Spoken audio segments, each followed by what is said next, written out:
Good day and welcome to Jaguar E Type Tools. Today I'm showing you in a brief overview the differences of the variation in the Metallifacture lifting jacks. We start on the far right with the first one, which was introduced in 1962, June 1962, to replace the bit awkward Shelley lifting jack, and hence this was introduced, and it has a writing on it which says patent applied for. So it was not even approved, but they were already in the cars, and this was then approved. This patent was approved in August 62, but the first car actually seen with the patent number was in December 62. So here again you see the patent number, and it is stamped on here. Patent number 903079. So this is a very nice, I would say, mint, one of the best jacks in original paint I could find. You will notice there's another difference between the very first and the third version. So just give you one idea how that looked from the front. So these both have this disc here, and you see this pin blocks the ratchet for the rotation. So lifting up and lifting down is oriented by this little pin. This might have been a safety issue, as in late 64 they replaced this head with a slightly modified one, and you see there's a groove in here now which avoids that by chance this pin turns around and might lower the jack when in operation. So we see here these are the very first versions from 62 until late 62, December 62. Then we have still this, but this one has, instead of the patent applied for, it has a patent number on it. Very faint but still visible. And then in late 64 it is still the patent number on here, but it has a changed and revised mounting for the lever.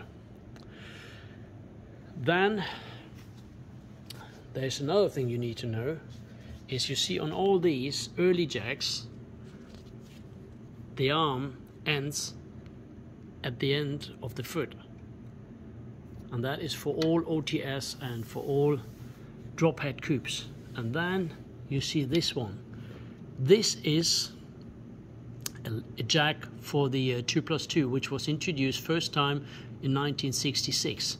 That was a time when they still had the attached ratchet. So this one also has the safety feature, the groove in here at the head,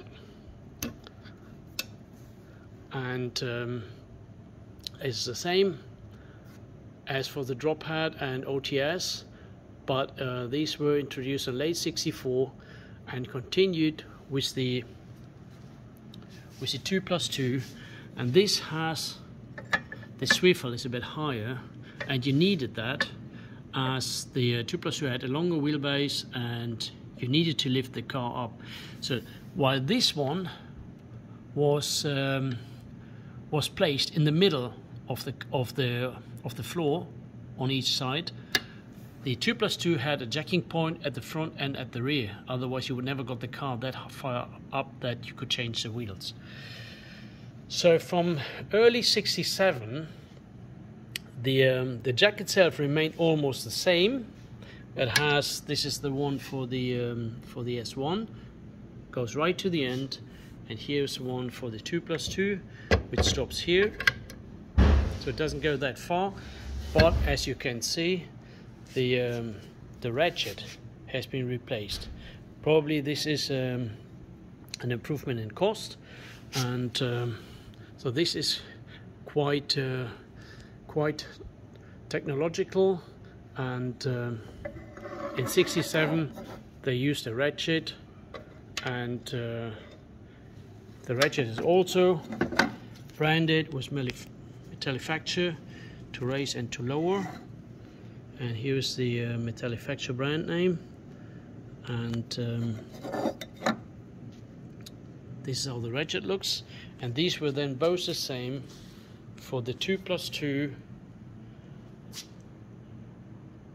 or OTS and drop head coupe. The only difference is at the end. So this is shorter, this is a longer one, but that is still has the pattern applied for.